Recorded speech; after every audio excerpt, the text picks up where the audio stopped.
नमस्कार, स्वागत है आप सभी का डीडी न्यूज़ के हमारे इस विशेष सांकेतिक भाषा के बुलेटिन में। आपके साथ मैं हूं संध्या शर्मा और मेरे साथ है मेरी सहयोगी दीपाली।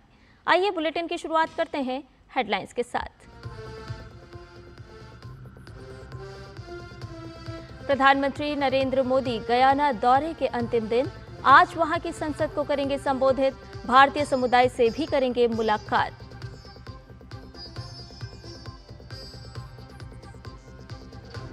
पीएम मोदी को डोमिनिका और गयाना का सर्वोच्च सम्मान, यात्रा के दौरान कई देशों के राष्ट्र प्रमुखों के साथ द्विपक्षीय मुलाकात।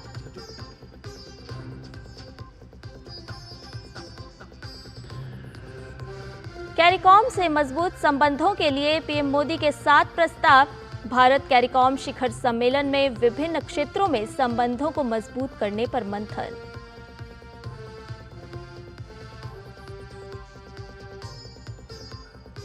वक्फ बिल पर बनी जेपीसी की आज होगी बैठक, संसद के शीतकालीन सत्र में रखी जा सकती है रिपोर्ट।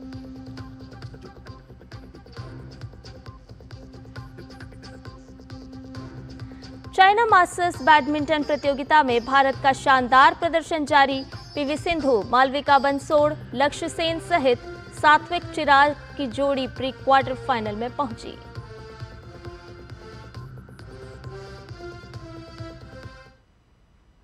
और आइए अब खबरों को जानते हैं विस्तार से।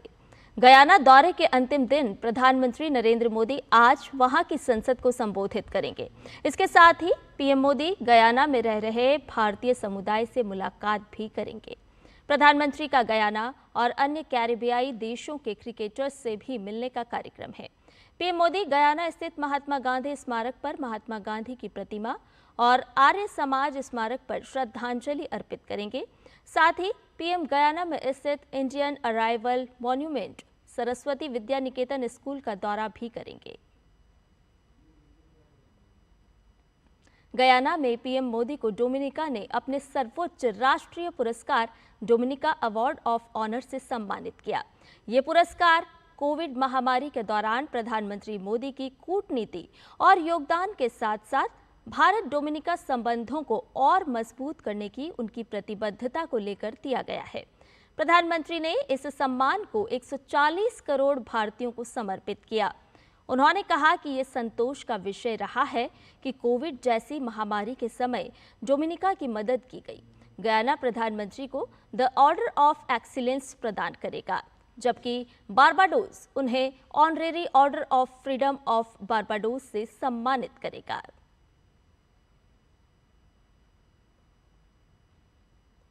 प्रधानमंत्री नरेंद्र मोदी गयाना यात्रा के दौरान कैरिबियाई देशों के प्रमुखों से भी मिले।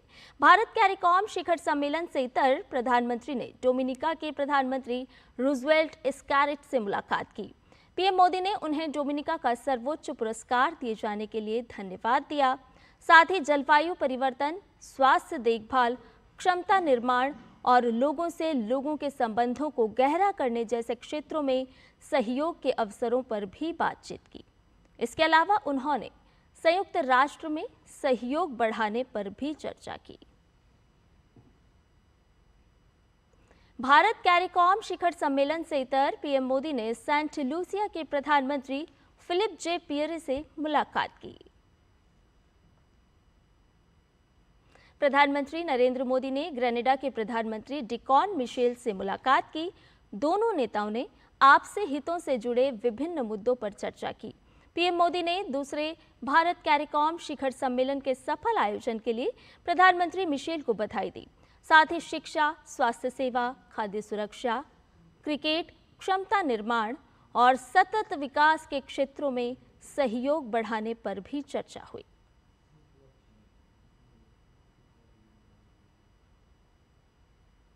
प्रधानमंत्री ने जॉर्जटाउन में बहामास के प्रधानमंत्री फिलिप डेविस से मुलाकात की।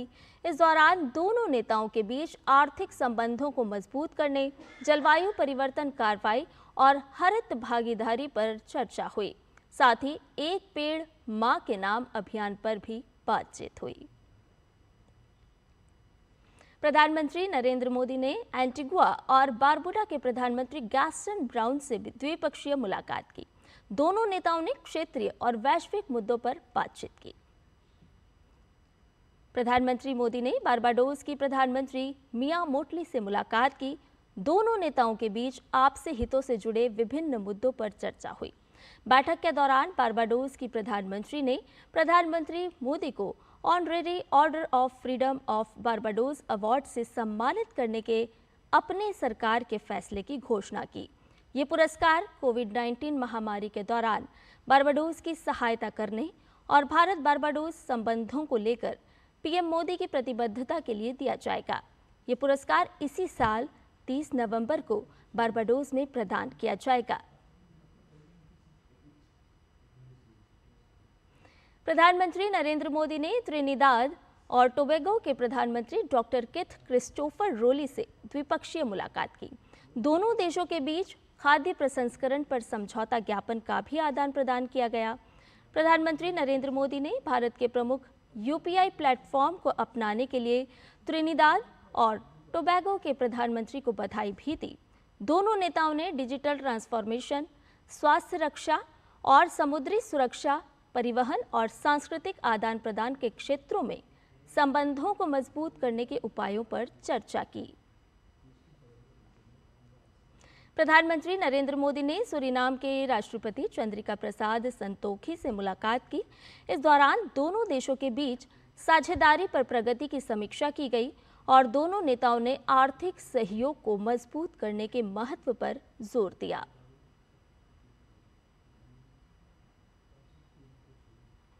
वक्फ संशोधन बिल 2024 पर संयुक्त संसदीय समिति की बैठक आज दिल्ली में होगी। जेपीसी के अध्यक्ष जगदम्बिका पाल के मुताबिक बैठक के बाद रिपोर्ट शीतकालीन सत्र में प्रस्तुत की जाएगी। समिति ने 9 से 14 नवंबर तक गुवाहाटी, भुवनेश्वर, कोलकाता, पटना और लखनऊ का दौरा किया, जो वक्फ संशोधन बिल 2024 की जांच का हिस्सा था। यह अध्ययन दौरा समिति के सदस्य को प्रस्तावित बिल की समीक्षा में मदद करने के लिए था।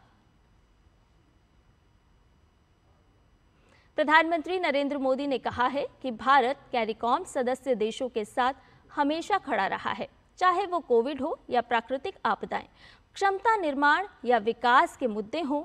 भारत एक भरोसेमंद भागीदार की तरह आगे बढ़ा है।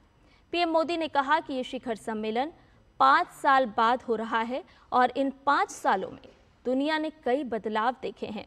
इस दौरान मानवता को कई बड़ी कठिनाइयों का सामना करना पड़ा है, जिसने ग्लोबल साउथ के देशों को बुरी तरह प्रभावित किया है। प्रधानमंत्री ने कहा कि भारत ने हमेशा कैरिकॉम के साथ मिलकर इन चुनौतियों का सामना करने की कोशिश की है। भारत के लोगों की ओर से पीएम मोदी ने कैरिबियन क्षेत्र में तूफान बेरिल के दौरान हुए नुकसान पर दुख व्यक्त किया। प्रधानमंत्री मोदी ने कहा कि भारत छात्रवृत्ति प्रशिक्षण, तकनीकी सहायता के माध्यम से कैरिकॉम देशों की क्षमता निर्माण में योगदान देता रहा है। उन्होंने अगले 5 वर्षों के लिए भारत द्वारा दी जा रही हाईटेक छात्रवृत्तियों में 1000 स्लॉट की वृद्धि का प्रस्ताव किया। प्रधानमंत्री नरेंद्र मोदी ने क्रिकेट को भारत और कैरिबियाई देशों के लिए संबंधों का महत्वपूर्ण लिंक बताया। पीएम ने कैरिकॉम के हर देश से 11 महिला युवा क्रिकेटरों की भारत में प्रशिक्षण का प्रस्ताव दिया।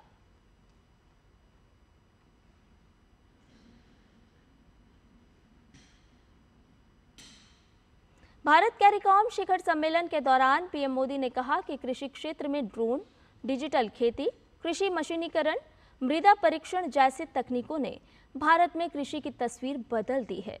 पीएम ने कहा कि नैनो फर्टिलाइजर के साथ साथ प्राकृतिक खेती पर भी जोर दिया जा रहा है। वहीं पर्यावरण से जुड़ी चुनौतियां हम सभी के लिए प्राथमिकता का विषय है। पीएम ने कहा कि कैरिबियाई देशों की स्वास्थ्य सुरक्षा भारत के लिए उच्च प्राथमिकता रहा है।